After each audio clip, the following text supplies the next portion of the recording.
The beer was still cold when my world exploded. Not literally. I'm not that lucky.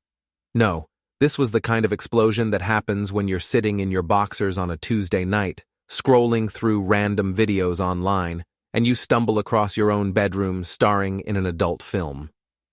Before we dive deeper into this story, I have one small request.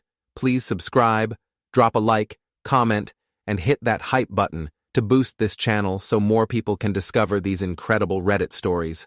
I should probably back up. My name is Jake Morrison, and until about 30 seconds ago, I thought I was just another guy with a boring life, a job fixing air conditioners, and a fiancée who was way out of my league. Samantha Pierce, soon to be Morrison in exactly 12 days, was everything I wasn't. Beautiful, ambitious, climbing the corporate ladder at her PR firm while I was still trying to figure out which rung I'd fallen off of. But there she was on my laptop screen, in our bedroom, with someone who definitely wasn't me. I hit pause and stared. That was our lamp, the ugly brass one Sam insisted we keep because it was vintage. That was our nightstand with the water ring I'd been meaning to fix. And that was definitely our bed, the one where Sam had been too tired for the past 3 months. The guy with her was younger, buffer, and apparently had no problem performing for an audience. I recognized him too, Troy Kellerman, the sleazy car dealer who'd sold us Sam's Honda last year. The same guy who'd been liking all her Instagram photos lately. Well, I said to my empty apartment, that's one way to find out your fiancé's been moonlighting. I clicked through the related videos. There were 3 more, all filmed in our place, all featuring Sam and Troy. The timestamps showed they were from the weekend I'd been in Cleveland fixing my sister's busted furnace. While I was crawling through her basement, my future wife was apparently auditioning for the adult entertainment industry. The sarcastic part of my brain, the part that had gotten me through 12 years of marriage to my first wife and the subsequent divorce, kicked into overdrive. Congratulations, Jake. You're officially the most cuckolded man in Ohio. Population, you. I screenshotted everything, downloaded the videos, and sat back in my recliner. The smart thing would be to confront Sam right now. March into our bedroom where she was sleeping and demand answers. But I'd learned something from my first marriage. When you catch someone red-handed, you don't show your cards immediately. You wait. You plan. You make sure you're holding all the aces before you reveal your hand. Besides, our wedding was in 12 days. The church was booked, the caterer was paid, and 200 of our closest friends and family members had already RSVP'd. Sam's parents had flown in from California. Her brother Derek, 6'4" of pure military muscle and bad attitude, was staying at our place as the man of honor, since Sam didn't have any close female friends she trusted. Actually, that wasn't entirely true. She had Jenna Walsh, her co-worker at the PR firm, but they had some kind of weird competitive thing going on. Jenna was always making little digs about Sam's clothes, her hair, her choice in men, especially her choice in men. Jake's so practical, Jenna had said at our engagement party, the word practical dripping with the kind of condescension usually reserved for discussing roadkill.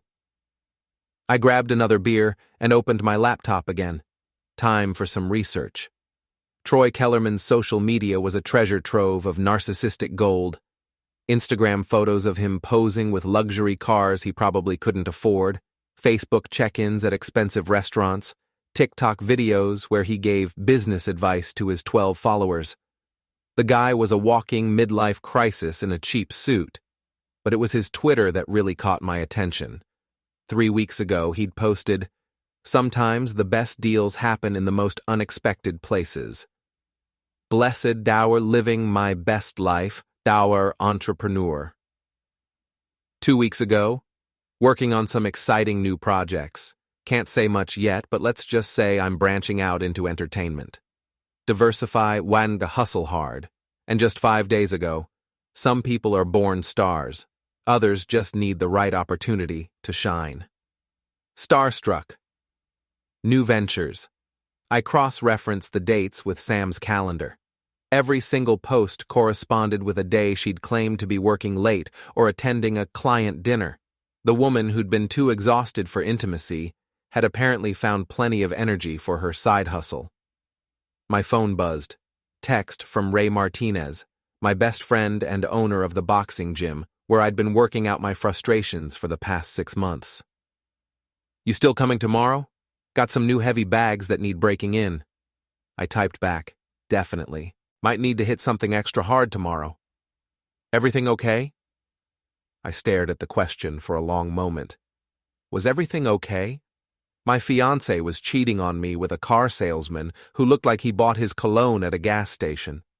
She was apparently renting out our apartment for amateur videotaping, and I was sitting here in my underwear, drinking beer and planning… what exactly? Everything's perfect, I replied. See you tomorrow. I closed the laptop and headed to bed. Sam was already asleep, or pretending to be. She was curled up on her side, facing away from me, her blonde hair spread across the pillow like she was posing for a shampoo commercial. Even in sleep, she looked perfect, calculated. I slipped under the covers and stared at the ceiling. 12 days until the wedding, 12 days to figure out exactly how I wanted to handle this. Because one thing was certain, Samantha Pierce was about to learn that underestimating Jake Morrison was a very expensive mistake. In the darkness, I smiled for the first time in months. The next morning, Sam was already gone when I woke up. She'd left a note on the kitchen counter. Early meeting with the Hendricks account. Don't wait up tonight. Team dinner after. Love you. The exclamation point was a nice touch. Really sold the enthusiasm. I made coffee and opened my laptop. Time to do some real digging. Sam's PR firm, Pierce and Associates, no relation. She'd kept her maiden name for professional reasons. Had a website full of smiling stock photos and corporate buzzwords. Their client list was impressive for a mid-sized city. 3 local restaurants, a boutique hotel, the community college, and Kellerman Luxury Motors. Bingo. Troy's dealership was one of Sam's accounts, which meant she had a legitimate reason to meet with him, to visit his showroom, to work late on his campaigns. It was almost elegant in its simplicity.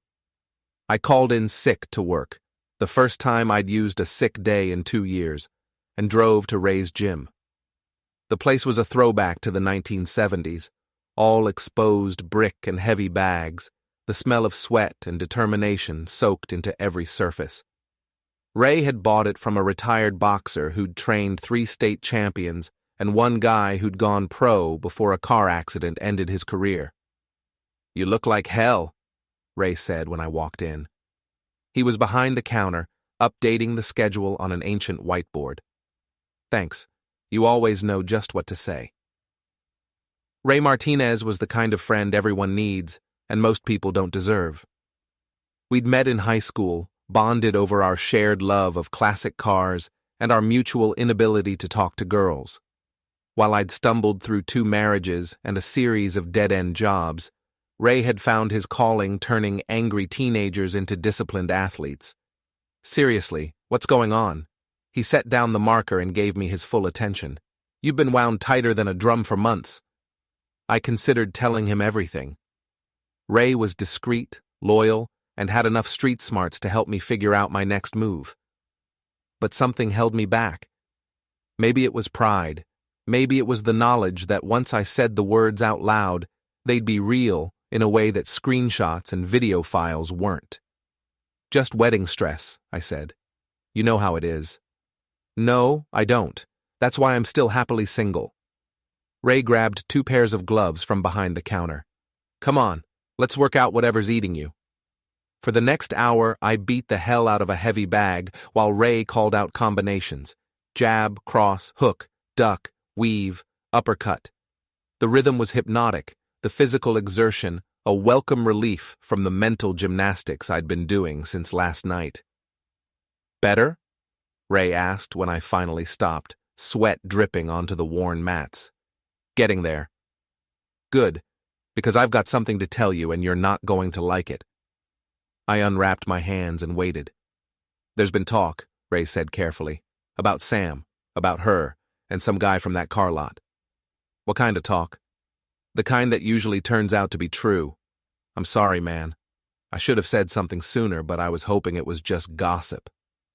I nodded, trying to look surprised and hurt instead of vindicated. How long have people been talking? Couple months.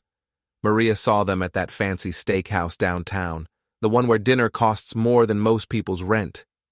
They were cozy. Maria was Ray's sister, a nurse at the hospital who knew everyone and forgot nothing. If she'd seen Sam and Troy together, half the city probably knew about it by now. I appreciate you telling me, I said. Really?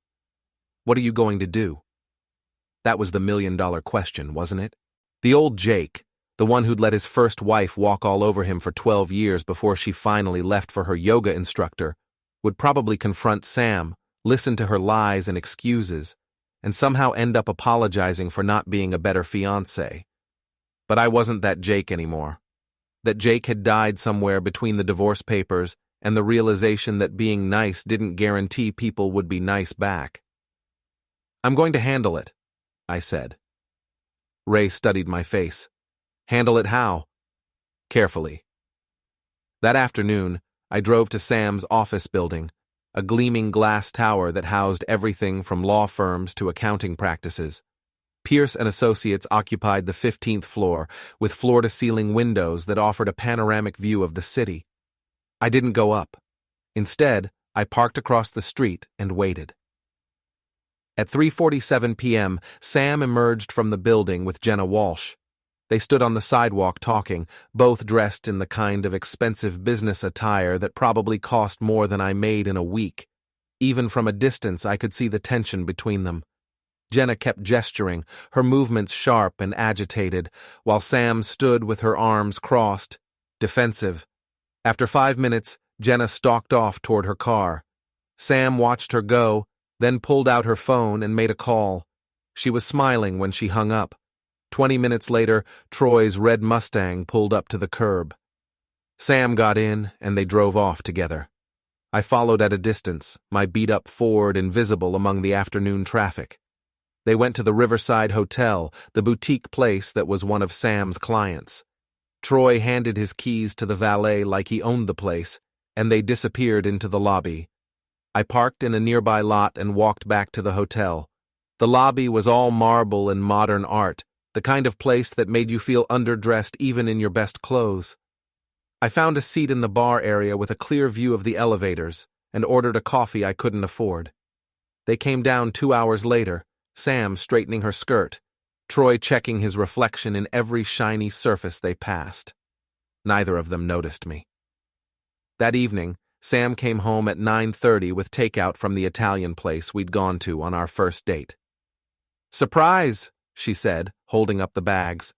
"I know you've been stressed about the wedding, so I thought we could have a nice quiet dinner together." She'd even bought wine.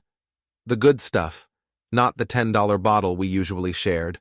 She was trying to make up for something, though she couldn't know I knew what. "How was your team dinner?" I asked, opening the containers. "Oh, you know how it is. Lots of shop talk, boring stuff." She poured the wine and handed me a glass. "But enough about work. Let's talk about the wedding. Are you excited?" I looked at her across our small dining table.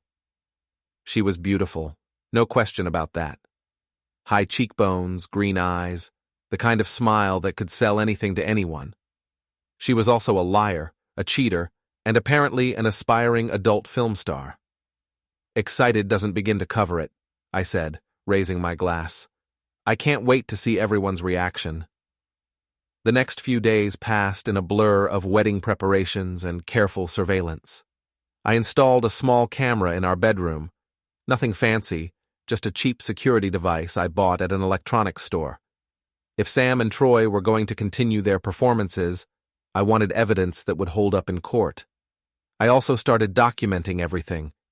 Screenshots of their social media interactions, photos of them together, timestamps of Sam's lies about her whereabouts. I opened a new email account and started forwarding everything to myself as backup.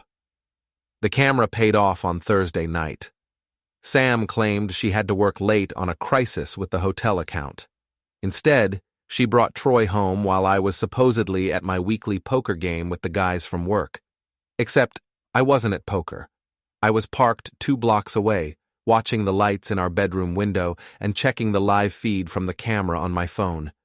They were getting bolder, more careless, or maybe they just didn't think I was smart enough to figure it out. Friday morning brought the first real test of my acting skills.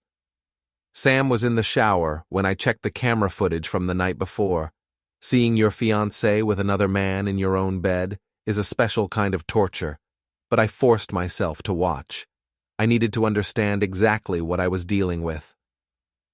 "Morning, beautiful," I said when Sam came out of the bathroom, toweling her hair. "Morning." She kissed my cheek, the same perfunctory peck she'd been giving me for months. "I was thinking we should do something special tonight, just the 2 of us." "What did you have in mind?" "Dinner at that new place on 5th Street, the one with the rooftop terrace?" The same restaurant where Ray's sister had seen her with Troy. The woman had brass, I'd give her that. "Sounds perfect," I said. "Should I make a reservation?" "Already done. 8 o'clock. Of course it was. Sam had always been a planner, always 3 steps ahead. Except this time, she didn't know I was playing the same game. That afternoon, I paid a visit to Kellerman Luxury Motors. The showroom was exactly what you'd expect from a guy like Troy, all flash and no substance. Shiny cars with price tags that would make a banker weep, motivational posters about success and achievement, and a sales staff that looked like they'd been recruited from a cologne commercial. Troy was in his office, visible through glass walls that probably made him feel important. I walked past the receptionist like I belonged there and knocked on his door. "Jake!" He jumped up from his desk, all fake smiles and nervous energy. "What brings you by? Not in the market for an upgrade, are you?" "Just wanted to thank you," I said, settling into the chair across from his desk. "Thank me? For what?" "For taking such good care of Sam. She's always talking about how professional you are, how you go above and beyond for your clients." Troy's smile flickered. "Well, customer service is our top priority here at Kellerman Motors. I can tell. She was just saying the other night how much she appreciates your personal attention." The color drained from his face.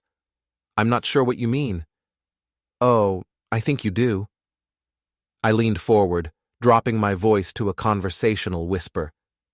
"See, the thing about Sam is, she talks in her sleep, says the most interesting things." Troy's hands were shaking now. "Look, Jake, I think there might be some misunderstanding." "No misunderstanding at all. I know exactly what's going on." I stood up and straightened my jacket. "The question is, what are we going to do about it? What do you want?" "Nothing. Yet." I headed for the door, then turned back. "Oh, and Troy? You might want to be more careful about where you park that Mustang. This isn't the safest neighborhood." I left him sitting there, probably wondering if I was bluffing. The truth was, I wasn't sure myself, but I'd learned something important. Troy Kellerman was a coward. When the time came, he'd fold like a cheap suit. That evening, Sam and I had dinner at the Rooftop restaurant. She was in full charm mode, laughing at my jokes, asking about my day, playing the role of the loving fiancé. If I hadn't known better, I might have believed it. "I've been thinking," she said over dessert, "about after the wedding. Maybe we should take a real honeymoon, somewhere tropical." "Sounds expensive." "I've been saving up. Plus, I might be getting a promotion soon. Jenna's been having some performance issues at work." I filed that information away for later. "What kind of performance issues?" "Oh, you know, missing deadlines, personality conflicts with clients. Management isn't happy." Sam sipped her wine, looking satisfied. "It's a shame, really. We used to be close." "What happened?" "People change. Sometimes they show their true colors, and they're not as pretty as you thought." The irony was so thick I could have cut it with my butter knife. "Speaking of true colors," I said, "I ran into Troy today." Sam's fork paused halfway to her mouth. Oh? Where? His dealership. I was thinking about surprising you with a new car for our wedding present. That's sweet, but we can't afford... He seemed nervous about something, kept apologizing for things I hadn't even mentioned. He's always been a little weird.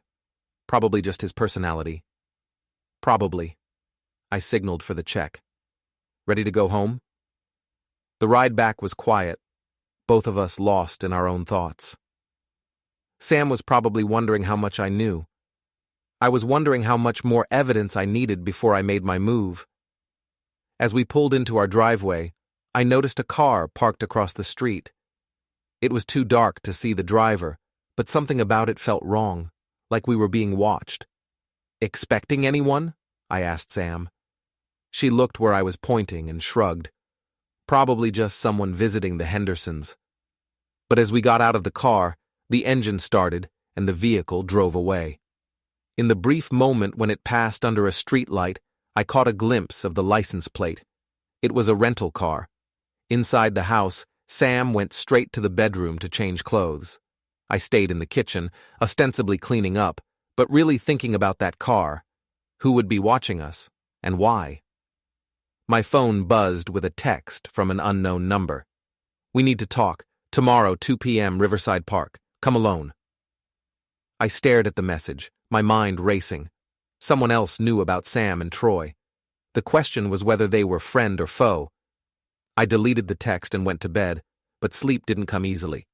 In 6 days, I was supposed to marry the woman lying next to me. In 6 days, 200 people would gather to celebrate our love and commitment. They were going to get quite a show. Riverside Park at 2 p.m. was nearly empty, just a few joggers and an old man feeding ducks by the pond. I found an empty bench and waited, my nerves on edge. The mysterious text could have been from anyone. Troy trying to negotiate, Sam testing me, or someone else entirely. At 2:15, Jenna Walsh appeared on the walking path, looking around nervously before approaching my bench. "Thanks for coming," she said, sitting down but leaving space between us. "You're the one who's been watching our house?" "I had to make sure you were alone." Jenna was different from the polished professional I'd seen at Sam's office. Her hair was pulled back in a messy ponytail, her makeup minimal, her expensive clothes replaced by jeans and a sweater. She looked younger, more vulnerable. "What do you want, Jenna?" "To help you, and maybe get some help in return." I studied her face. "Help with what?" "Sam's trying to destroy me at work. She's been sabotaging my accounts, spreading rumors about my performance, turning management against me." Jenna's voice was bitter. "And it's all because I found out about her little side business." "You know about Troy?" "I know about Troy, about the videos, about everything." She pulled out her phone and showed me a screenshot. "She's been bragging about it to some of her college friends, how she's playing the long game with you." The screenshot showed a group chat called Sam's Angels. Apparently, my fiancée had kept in touch with her sorority sisters. The messages were from 3 weeks ago. Sam: "Wedding planning is such a drag, but the payoff will be worth it." Jessica M: "At least Jake's stable, that's something." Sam: "Stable and clueless. Perfect combination." Ashley K: "You're terrible. Don't you feel bad?" Sam: "Why should I? He's getting what he wants, a hot wife who makes him look successful. I'm getting what I want, financial security and freedom to have fun on the side." Brittany L: "What about after the wedding?" Sam: "We'll see how long it lasts. Depends on whether he stays useful."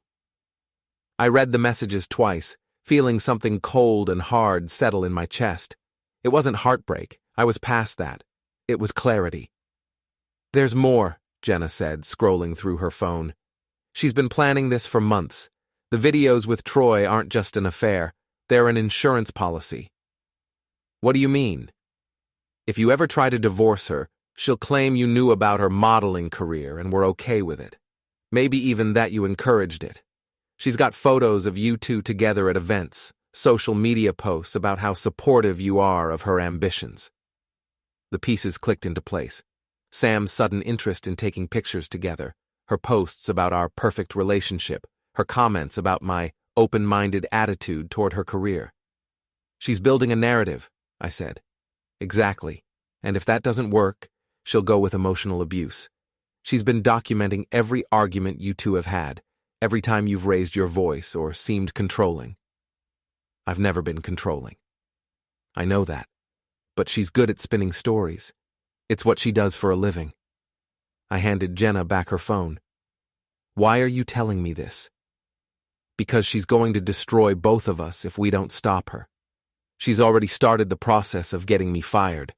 Once I'm gone, she'll have a clear path to partnership at the firm. And once you're married, she'll have access to your credit, your assets, everything.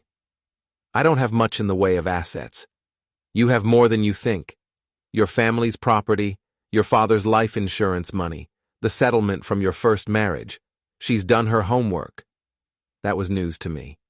I'd never told Sam about the insurance money I'd inherited when my father died, or the fact that I'd gotten a decent settlement when my ex-wife decided she wanted the yoga instructor more than our house. How do you know about all this? She had me run a background check on you when you first started dating. Said it was to make sure you weren't hiding any debts or legal problems. Jenna looked ashamed. I thought she was being smart, protecting herself. I didn't realize she was planning a con. The park was getting busier as the afternoon wore on. Families with children, couples walking dogs, teenagers playing frisbee, normal people living normal lives, blissfully unaware that their world made sense. What do you want from me? I asked. Partnership. We both want Sam to pay for what she's done. We both have information she doesn't want public. If we work together, we can make sure she loses everything. And what do you get out of it? My job back, my reputation, maybe some satisfaction. Jenna's smile was sharp. Sam thinks she's the smartest person in the room. It's time someone proved her wrong. I considered the offer. Jenna had resources I didn't. Access to Sam's work files, knowledge of her professional relationships, insights into her long-term plans. But she also had her own agenda, and I wasn't sure I could trust her. I need time to think about it, I said. We don't have time. The wedding is in 5 days.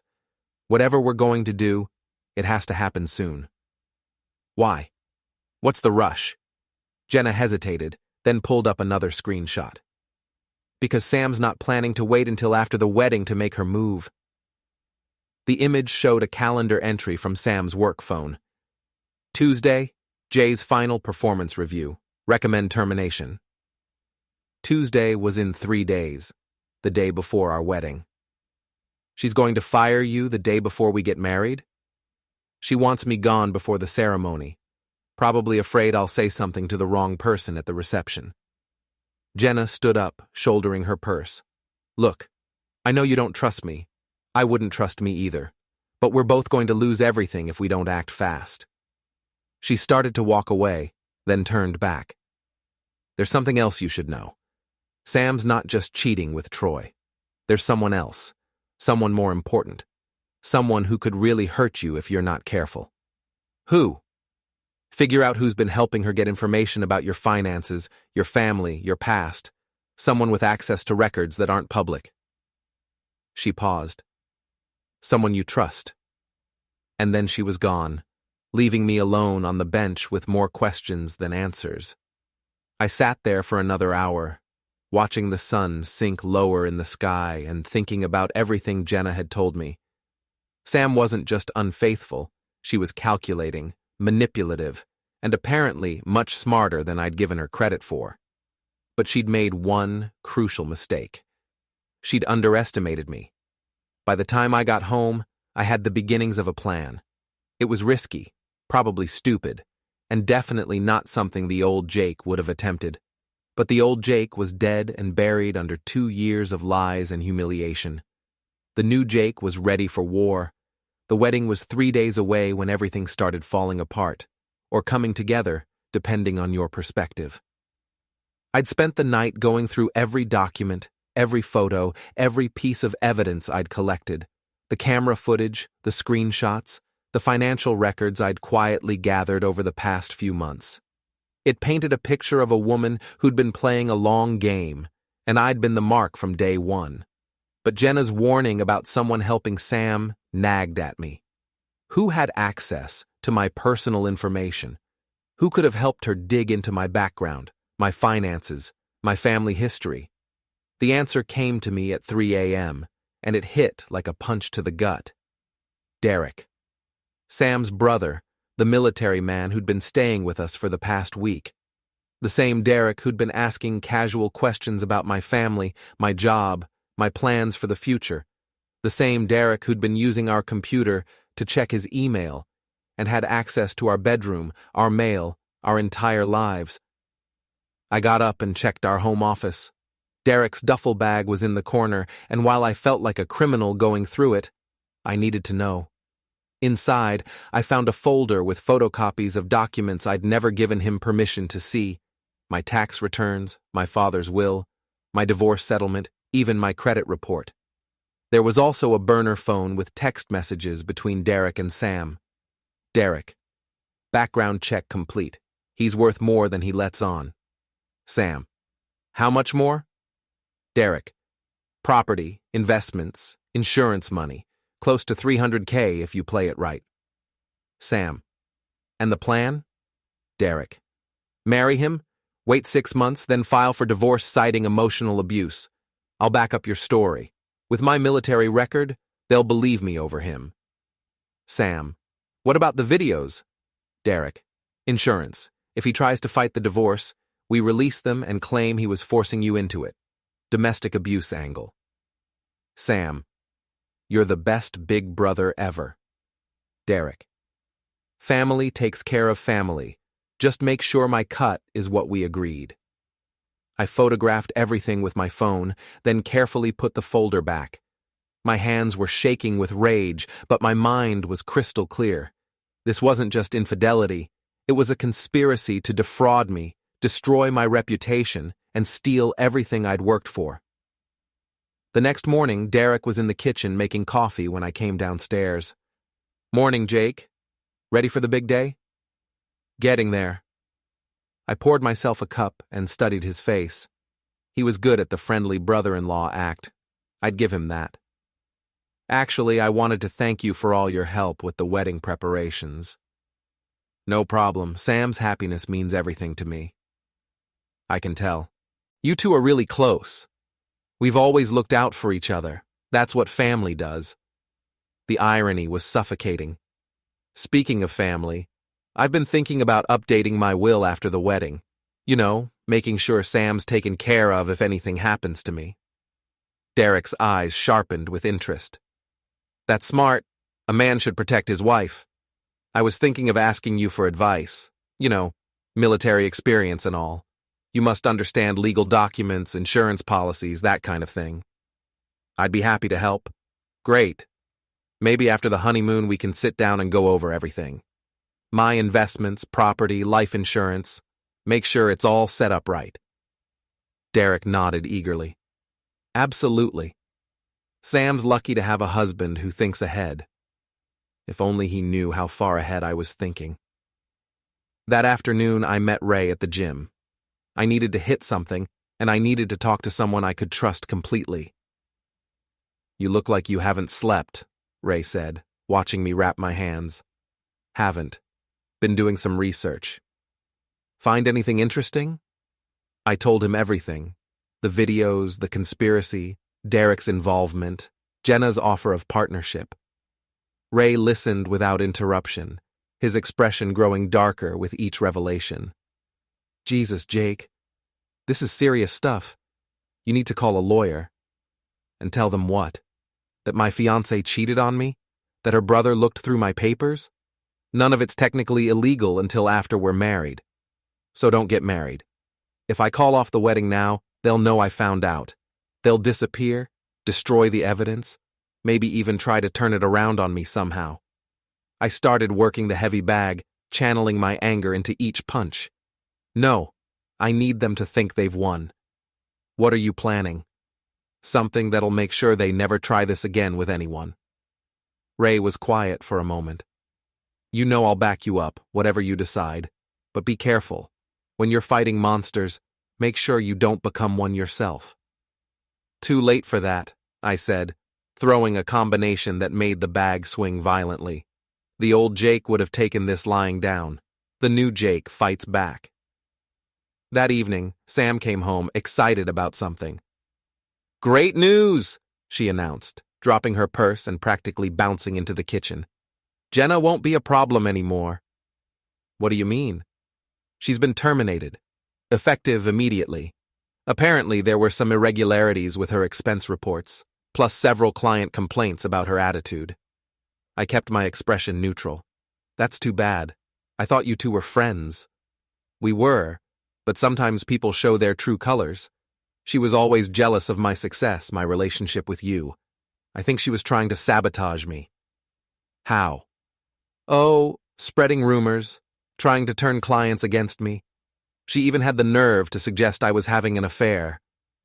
Sam laughed, but it sounded forced. Can you imagine? As if I'd risk what we have for some meaningless fling? That's crazy, I agreed. You'd never do something like that. Never. She kissed me, and for a moment, I almost believed her. She was that good at lying. I love you, Jake. I know I haven't been the most attentive fiancé lately, but after the wedding, things will be different. Different how? Better. We'll be a real team, partners in everything. She smiled, and it was like looking at a beautiful mask. I can't wait to be your wife. Neither could I, but probably not for the reasons she was thinking. That night, after Sam had gone to bed, I sat in the kitchen with my laptop and finalized my plans. Tomorrow was the rehearsal dinner. The day after that was the wedding. And then, in front of 200 witnesses, Samantha Pierce was going to learn that she'd picked the wrong mark. I sent 3 emails before going to bed.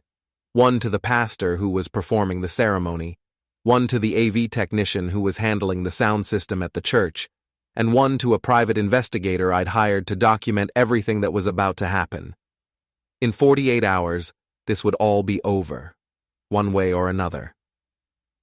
The morning of my wedding dawned clear and cold, the kind of October day that makes you believe in new beginnings. If only they knew what kind of beginning this was going to be. Sam was already up, bustling around the bedroom in her robe, her hair in curlers, a face mask making her look like a beautiful ghost. I can't believe it's finally here, she said, not looking at me. Our wedding day. Hard to believe, I agreed. She was nervous, more nervous than I'd ever seen her. She kept checking her phone, pacing around the room, adjusting and readjusting things that didn't need adjusting. Everything okay? I asked. Just wedding jitters. You know how it is. But I didn't think it was wedding jitters. I thought Sam was finally starting to realize that she might have miscalculated somewhere along the way. The question was whether she'd figure out where before it was too late. Derek appeared in the doorway, already dressed in his groomsman tuxedo. The cars are here to take you to the salon, he told Sam.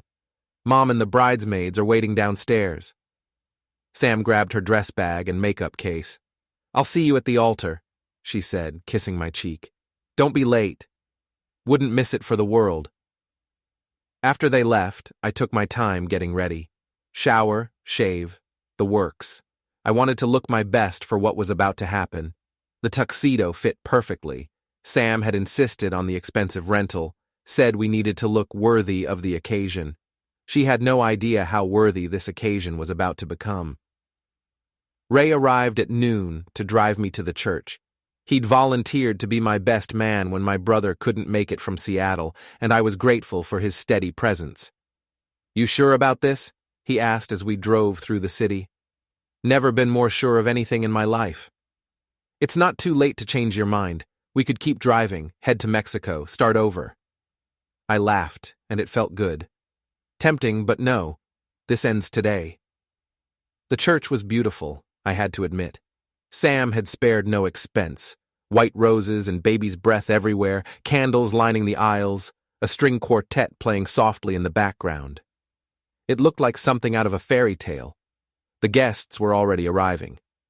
Sam's family, my family, friends from work, neighbors, people I hadn't seen in years. Everyone dressed in their best, everyone smiling and happy, everyone expecting to witness a celebration of love and commitment. They were going to get something much more memorable. I found Pastor Williams in the vestry, going over his notes. "Jake, ready for the big moment?" "More than ready. Did you get my email about the special presentation?" "I did. Very romantic, wanting to surprise your bride like that. The AV team has everything set up." "Perfect. And you'll make sure to give me the microphone when I ask for it?" "Of course. It's your day." If only he knew. The next hour passed in a blur of handshakes and small talk.